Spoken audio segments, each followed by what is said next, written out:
Hi, everyone. Hello and welcome to the Real Women, Real Purpose talk show, live in the On Purpose Woman Global Community Facebook group. I'm Ginny Robertson, one of the hosts of the Real Women, Real Purpose talk show. I'm also the founder of the On Purpose Woman Global Community and the founder and publisher of On Purpose Woman magazine. I'm here today with Rosalyn Stewart, who describes herself as a family person who is proud of being a mentor to the students and interns at her workplace. So thank you for being here, Rosalyn. I'm excited to be talking with you about pivoting into new possibilities. Hi, Jenny, and thank you for inviting me, and I'm excited to be here as well. Great, thanks for being here. And we were talking before this, but you and I have connected at some events, but I think this is the first time we've had what I would consider a real conversation. So right. I'm looking forward to learning more about you and what you do out there in the world. Well, right now, I just celebrated 5 years at Keswick as their volunteer and external relations manager. What drew me to Keswick is the fact that they have mainly female leadership.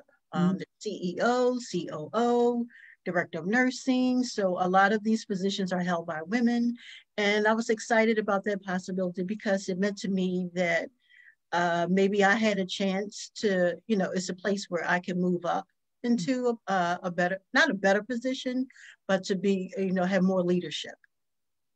That's great. And you do a lot of other things. I mean, you do a lot of things there, but I also want to tell everybody about your plans for your future. So I'm going to read this bio that you sent me. Okay. Rosalyn Stewart, a 20-year plus development and special events planner, is currently the volunteer and external relations manager, and we'll find out what that means, at Keswick Multi-Care Center, which provides health services for seniors in Baltimore. In the next 10 years after retirement, Rosalyn's plans are to have her own nonprofit up and running.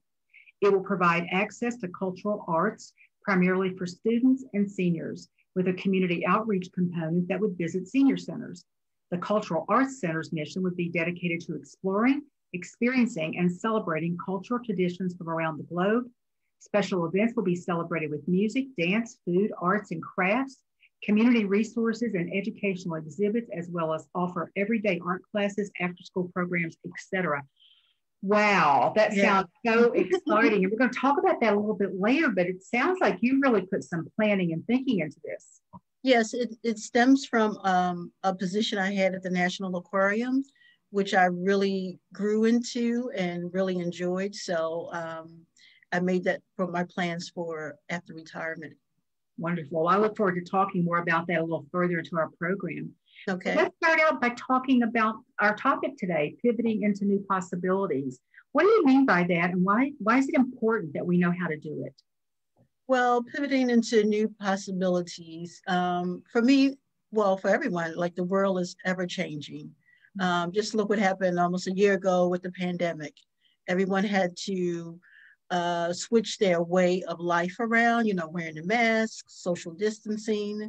So I think every day we're faced with challenges that make us pivot and think about what we can do next.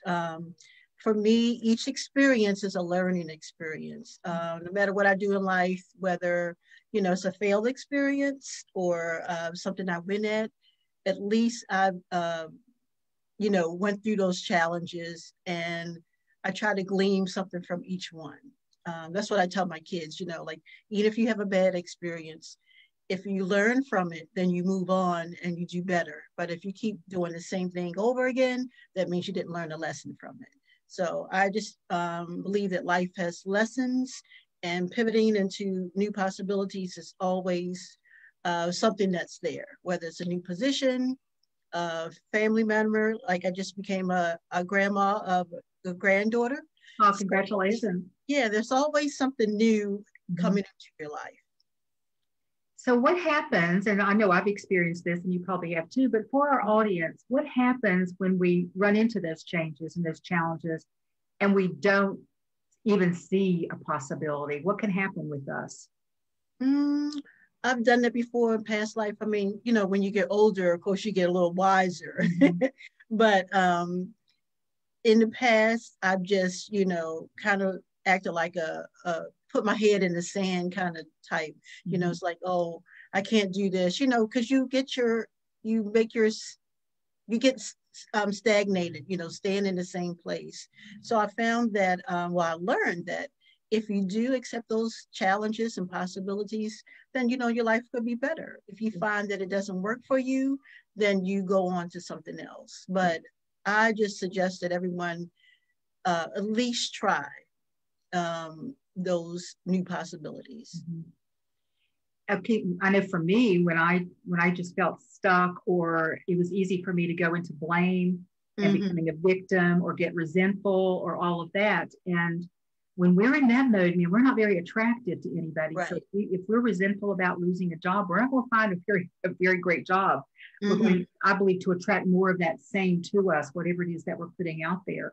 Yeah. And you had mentioned to me, and we just talked about it before we came on, about this favorite quote you have from Nelson Mandela: "I never lose, I either win or learn." And that's really what you're talking about. Yes, because each experience gives you a different lesson. If you may learn by it, or, of course, sometimes we're not going to win every time, but the thing is to learn from each experience. I know I keep saying experience a lot, but it is learning from each experience that we face. I too lost a beloved job, and it forced me to rethink my possibilities. Like, what do I want to do? I was heading toward I was in my late 50s, and it's like, oh my God, I got to start over, But that was a challenge that I faced, and it made me look towards something else. I've always had a job, but I wanted to have a career.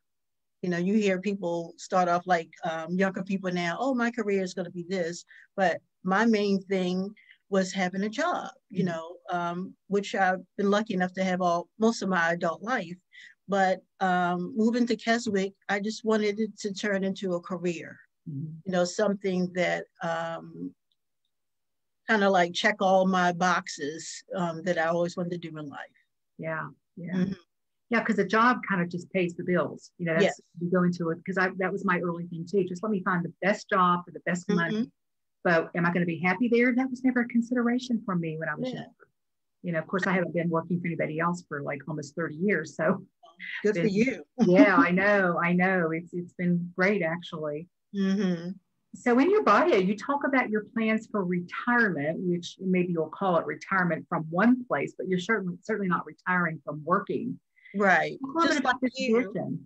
Yeah, like you, I wanted to be able to run my own business, but have it be a nonprofit. While I worked at the National Aquarium for 13 years, I was lucky to develop a cultural series where we celebrated different cultures. I've always been interested in learning about, cultural traditions and things like that. And so this kind of fell in my lap, and I found that I was really good at it, and with marketing, I had never done marketing and things like that before. So that's why I said push me into a new career. And I found I love doing events, especially things with themes. So actually, I thought I'd be able to retire at 62, which I just turned a couple of weeks ago. But that's not on the, that's not the right now. But I still have a goal or a plan in place for it, maybe a few years down the line, where I could start a nonprofit and have other people experience the cultural events that were, widely appreciated at the aquarium. So, that sounds like my kind of thing. Yeah, that's my baby. Yeah. Yeah. So, is there a possibility you could actually start that and still be working? Just get the groundwork done. Yeah, I just need to learn how to start up a nonprofit, because you have to start from scratch. Oh yeah, there's lots of great information out there about that, though. Yeah. So I like to talk about your work at Keswick a little bit. You probably know I love that place. Actually, It was our meeting place for our Baltimore meeting place for the On Purpose Woman community. I think we had like 3 meetings there, and then COVID hit, maybe just 2 or 3, and COVID hit. They've also been our inside cover advertiser for On Purpose Woman magazine, even back when we were a print magazine. So, and I love your COO, Maria. Yes. So, talk a little bit about the organization and your roles there.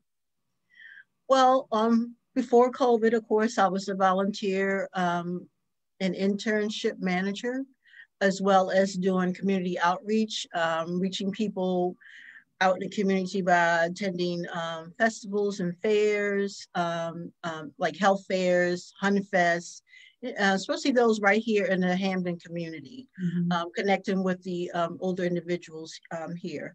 But of course, since COVID, that was another pivot for me, is I've been working in a gift shop here, making sure it's available for our staff. Before the weather got cold, we was also doing family visits for our residents, because all the visit has to be outside. So just and mainly working on events for the Wise and Well Center as well. So just learning how to kind of go with the flow and being able to change when change is needed. So I look forward to the time when we can still welcome people back to the campus. But right now we do have some interns, but they are virtual interns for now. Oh, okay. Yeah, we partner with a number of schools and colleges and universities. So we're able to have, some young people on board, getting some like meaningful work experience, even though it's virtual right now. But once we reopen a campus, they'll be able to come on site and learn that meaningful work relationship. Yeah. It sounds like a really good program and beneficial to them. So you this pivoting thing, it's really fortunate that you were in a place in your life where you'd experienced, the real upside of being able to just shift gears.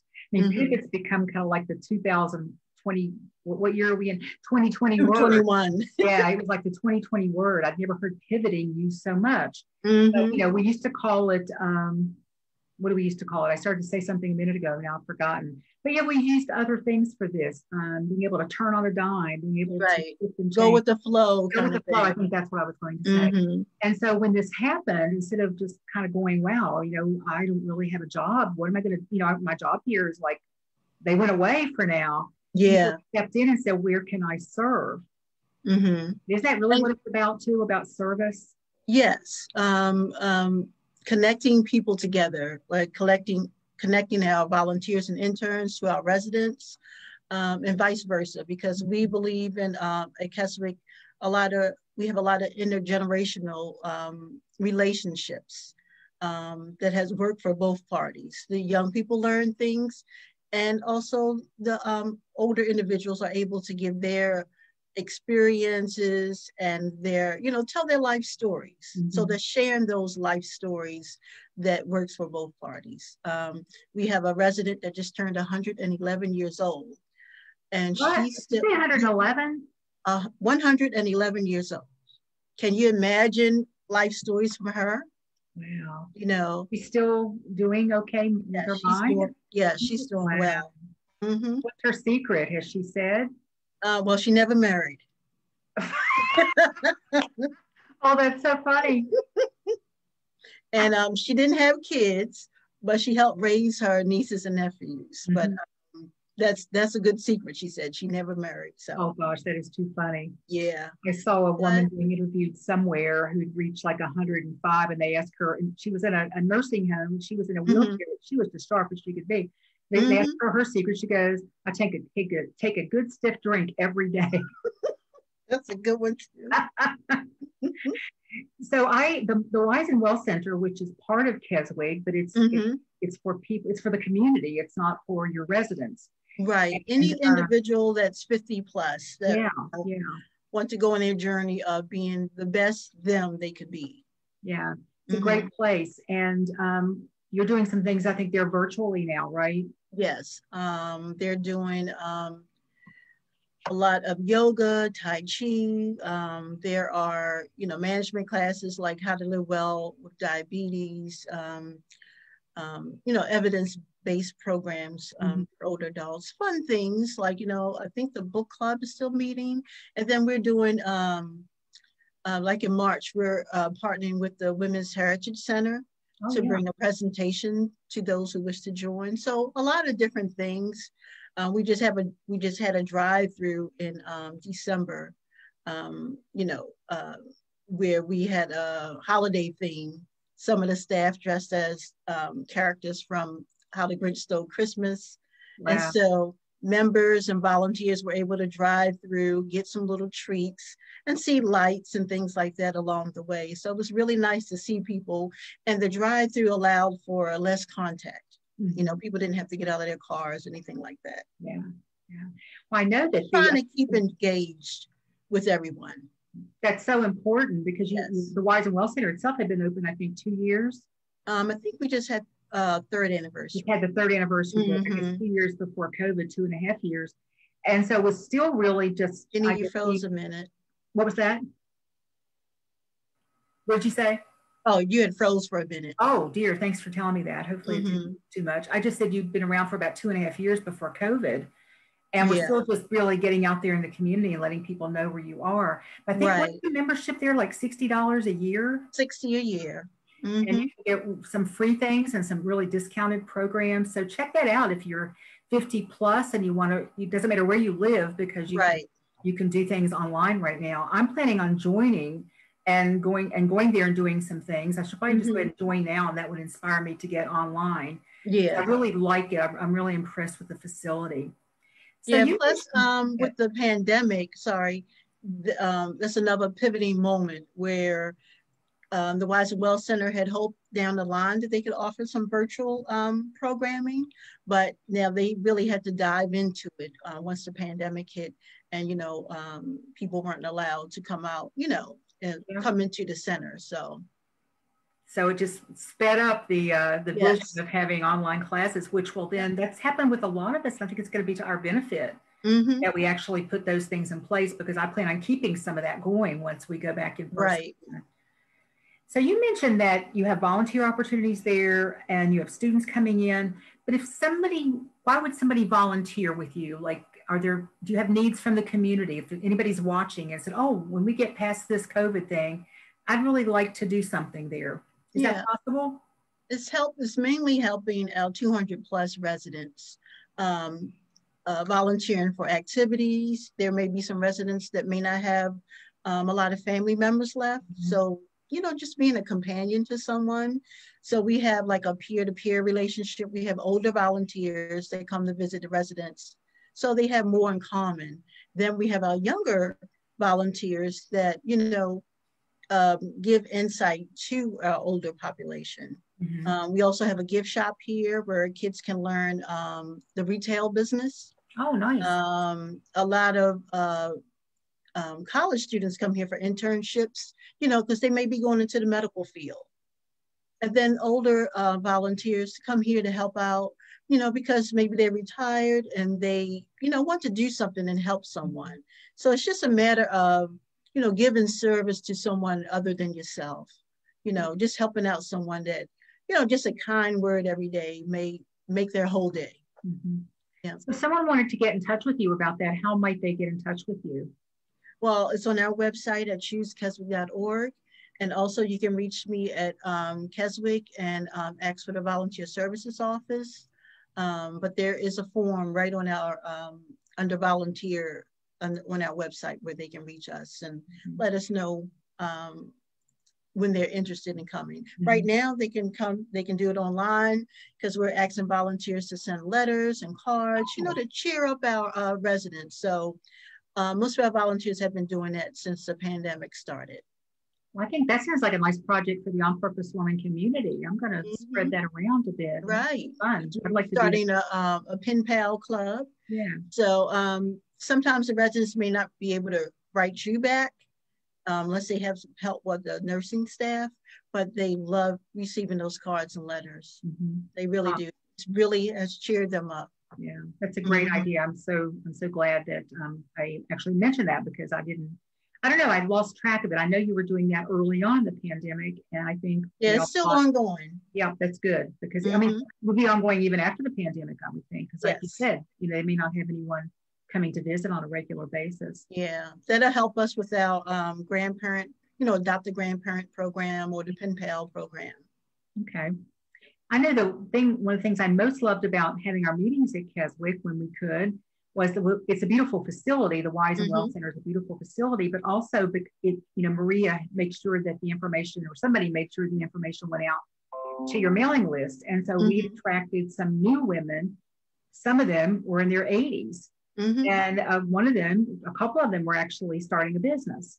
And so it was just so cool to have them with us, in a room where often I'm the oldest person in the room.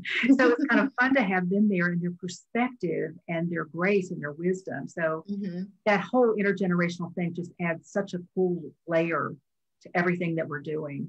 Yeah, it does. And I've always believed that you can learn from anyone, no matter what their age, no matter how young or how old. And then it just shows too that a lot of people, older women, older men, are not just sitting home feeling sorry for themselves. They're getting out there, they're doing things, they're coming into the Wise and Well Center, they're working out, they're doing gardening and things of that nature. So people are really, they really want to get out, and this gives them a place to come and to go on their own journey. We don't, it's not a forced thing to say, oh, you have to do this class, you have to do that class. No, they pick and choose. Well, a lady I used to work with, she said, pick, choose, or refuse. What they want to learn. Yeah, just do something, right? Say yes or no, do something. Yes. Yeah. And even just to sit around, pre-COVID, of course, to sit around and have conversations with other women, talk about their travels. They try to get their husbands in here, because it's hard for men to come and do healthy things or, look out for their own health. So the wives have to do that for them. One time we had a belly dance class, and there were a couple of gentlemen in there, so that was refreshing to see. Wonder why they came. Oh, that's too funny. I love that. I love that. So just trying different things and having fun with it. Yeah. You can exercise, but you can have fun with it. And along with exercising your body, there are brain health classes as well. So you want to not just exercise, like I said, your body, but keep your brain sharp. There's other, it's a brain health series that was running at the Wise and Well Center. So people come in here and do just little things that would challenge your brain. Like, for instance, if you're right-handed and you brush your teeth with your right hand, one day just use your left hand. And your brain is going to say, oh, she's doing something different, not to be, the thing is not to be repetitive and doing the same thing over and over again. Create some new neural pathways there. Yes. Yeah. Well, I love this conversation. I'm wondering if there's anything else that you want to say about this pivoting into new possibilities before we wrap up today. Just to challenge yourself. Just because something may go wrong in your life, like I think I talked about when I lost my job, but that just made me go into a whole different space. So no matter what happens, good or bad, there's always other possibilities. So the thing is to reach out and embrace those possibilities. Thank you. And have you also found that we think we're losing this thing that meant so much to us, especially if it's a job? And yet the new thing that we find is even greater. So sometimes we have to turn loose of something to get something even better. Right. But if we're stuck so long whining or pining for the thing that we let go of, the something better isn't going to show up for us. Right. Excuse me. And that way you can use all of your skills and gain new ones by going into that new possibility. Yeah. Because I was thinking that, the job that you had with the aquarium, the skills that you learned there is going to put you into a whole new adventure when you start your nonprofit. So yay that you made that choice and did that, because, like you say, everything is a learning. It is. Everything is a learned lesson. Yes. And we don't have to love it. We don't have to love the lesson, but we can be grateful for it. Right. For the lesson learned. Yeah, absolutely. Absolutely. Yeah. Well, thank you for being with me today, Rosalyn. I really appreciate all. Thank you for having me, Jenny. Yeah. And I want to thank all of you for joining us for the Real Women, Real Purpose talk show live in the On Purpose Woman Global Community on Facebook. For a list of the Real Women, Real Purpose talk show topics, go to the On Purpose Woman magazine and check out the current issue. I believe it's on page 87, actually. So if you love this interview and want to share it with your friends, you'll find it on our YouTube channel in the next 48 hours. So go over to On Purpose Woman Global Community on YouTube, subscribe and sign up for notifications. There are already, I guess, close to 40 probably inspiring, informative, and fun shows for you to watch on the YouTube channel. We have 3 more shows coming up in February. On February 9th, Catherine Yarborough, the other host of the Real Women, Real Purpose talk show, and I will talk about dealing with rejection. A good topic. On February 16th, I'll interview Colette Colclough, Vice President of Human Resources at Maryland Public Television, and we'll talk about the collective power of women. And on February 18th, I'll interview the CFO of Keswick, Maria Johnson Darby, and we're going to be talking about the world needs more women leading. You can find out more again by going to onpurposewomanmagazine.com and looking for the talk show ad. It's actually on page 86. Thank you again for watching and have a great rest of your day. Thanks, everyone. Bye, Rosalyn. Thanks. Bye.